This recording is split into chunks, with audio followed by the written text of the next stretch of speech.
Okay, so I'm an academic. I have former life as a consultant, but now I'm an academic. And so the Institute for Gender and the Economy is about bringing the rigorous academic research to change this conversation on gender equality, which I think has gotten stuck in most parts of the world, not in this room. So I'm sort of preaching to the choir in this room, but has gotten stuck and a whole bunch of fix the women conversations about women being risk averse or needing some more self-confidence training and stuff like that. I'm like, I do not need more self-confidence training, honestly, really don't. I need a whole bunch of other stuff about systems change, but that's not it. So that's sort of the perspective that I'm going to bring today is more what can the research say to some of these questions and conversations that we've been having, specifically in this case around the business case. So I think, the business case, the evidence is growing. People talk about it. Everyone is now saying, oh, well, it's pretty clear there's a business case for gender, for diversity, and things like that. That has become common parlance for people to say that and people to accept that, including even in the Financial Times and other places. And I think a lot of this conversation maybe got started in the 2000s, maybe originally by Catalyst, but there's lots of other organizations, McKinsey, Credit Suisse, and other organizations who put out data showing things like this, which says you have a certain percent, you have 3 or more women on the board, you get extra financial performance than you do if you have no women on the board.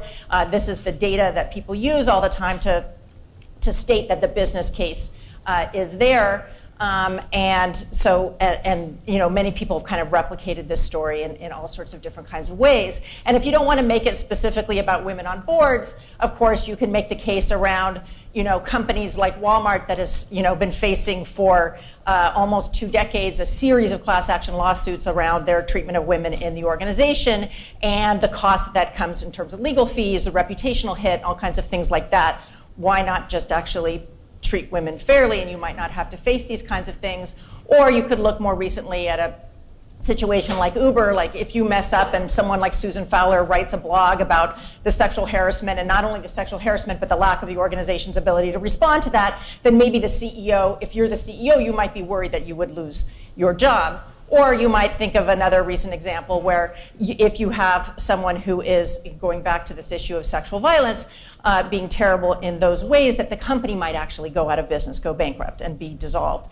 That's another way. Or you might also think about a way that many people have been making the business case for diversity broadly, gender equality, specifically around winning the war for talent. And so making the argument that in this hyper-competitive world, if we're going to win the war for talent, why should we leave out, a whole, half of the population when we're looking for the best talent in the organization? And so there's just many, many ways that people have talked about and used and mobilized this idea of the business case for equality and diversity.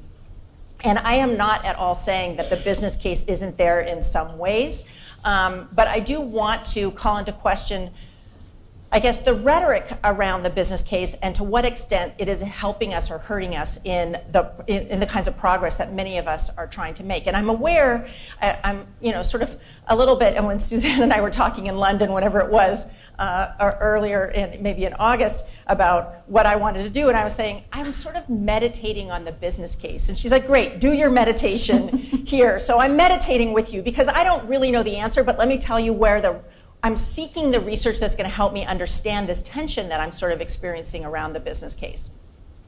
And what's so interesting to me is it's not even just corporates who are making this business case, but you're starting to see it in the World Bank and the IMF and Oxfam. Everyone is sort of saying there's a business case out there for gender inclusion, gender equality.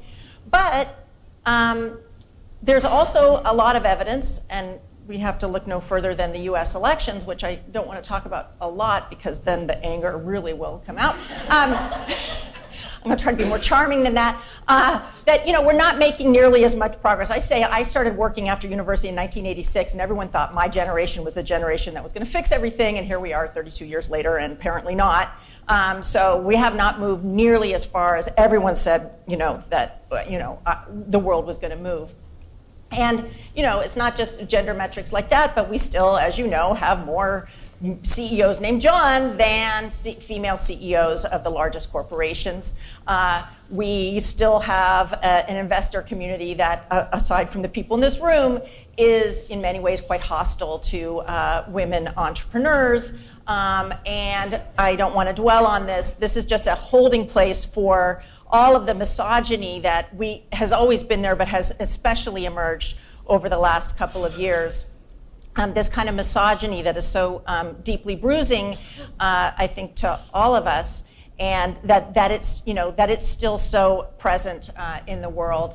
And of course, we even have the James Damores of the world pushing back and saying, well, we just spent enough time already on gender equality and diversity, and can we move back to that good old world where dudes get to be programmers? Like, that's sort of his mantra. So we have not only the fact that we haven't made progress, but we may be actually in a space where the more we try to make progress, the more we're facing backlash. And I kind of wanted to understand that and see what the research would say about that when we're trying to make the business case in the face of this evidence of lack of progress. I mean, when I even had a CEO the other day almost yell at me, male CEO of a very large corporation, saying, the business, I was calling I said, should we rethink the business case? And he's like, no, the business case is clear and it's there, and he's just sort of yelling. And I was like, how's that going for you? Because I'm not sure, even as much as you're shouting at me about the business case, that we are making the kind of progress that you think is going to be made by making the case. So that's what I want to kind of bring to you in three kind of questions about the business case. So the first is, what does the research actually say? And I think a number of you saw the blog that Catherine Klein wrote recently that kind of called into question what is the academic evidence on the business case, at least when we look at like women in leadership and women on boards. And what the evidence says is that when you actually look across all the studies and not just at some of these kinds of things that come from a McKinsey or a Catalyst, but studies that come from academics that pay a lot of attention to controlling for alternative explanations, looking at whether it's truly statistically significant.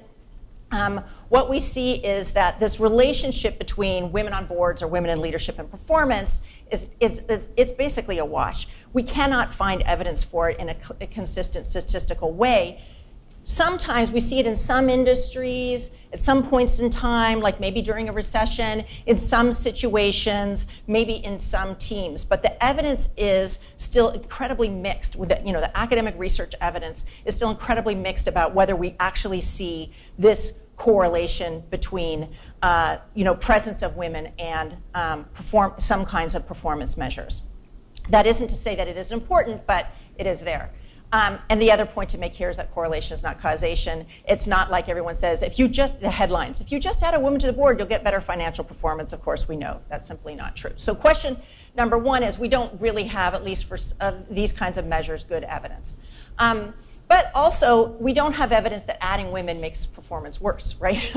It's just a wash. It means that people on boards do the job that they do, and gender is not necessarily driving financial performance per se. Okay, second question has to do with this idea that we need to make a business case in order for women or people of color to be included.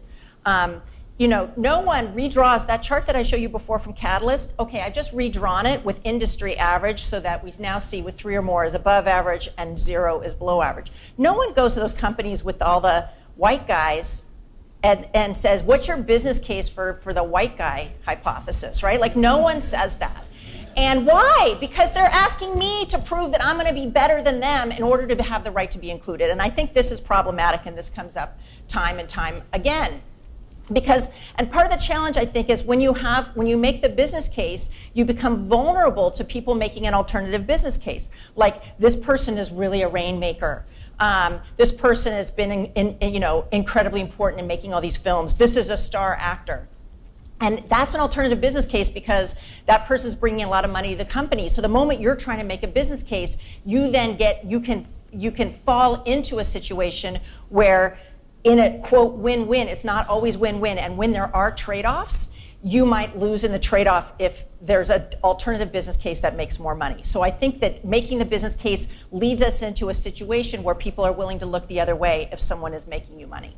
The third question has to do with this idea that somehow the business case, and this is from an editorial in the New York Times, by correlating diverse boards with greater board effectiveness, it transcends the public policy debates and moral imperatives. And the thing for me on that is this word transcends, right? That we're transcending as if the moral imperative, the social justice imperative, is not as important, that this is so much better. And so I spent a lot of time out interviewing people and talking to people, and I'm not going to have time to go through the quotes, but the basic idea is that people feel they need to make the business case in order to get people's attention, that people are starting to be concerned that this becomes super instrumental, that it's not about helping women be more empowered, but instead, if you give a woman a cow, all of a sudden you might get your money back, or other people saying, look, if we're making the business case, it's actually adding a tremendous burden when you're actually trying to change the system. So people thinking about the business case actually getting in the way of accomplishing some of their social justice objectives. And so I'll conclude with this idea about privilege, which is I think that what the business case can lead into is a reinforcement of privilege. In fact, social science research, social psychologists will tell you that, in fact, when you make the business case, you actually get in the way of people being willing to promote or even take a hit for diversity objectives. And in fact, when you prime people to think about their own privilege is when you actually get them to be able to be willing to support things like affirmative action and diversity. And the business case is a way of actually taking away that prime, taking away the attention to the notion of privilege. And so while I think it's important, I also think that we really risk getting in the way of ourselves by putting that in the foreground. And research would suggest that, in fact, spending more time talking about privilege is going to help us make greater progress. So thank you very much.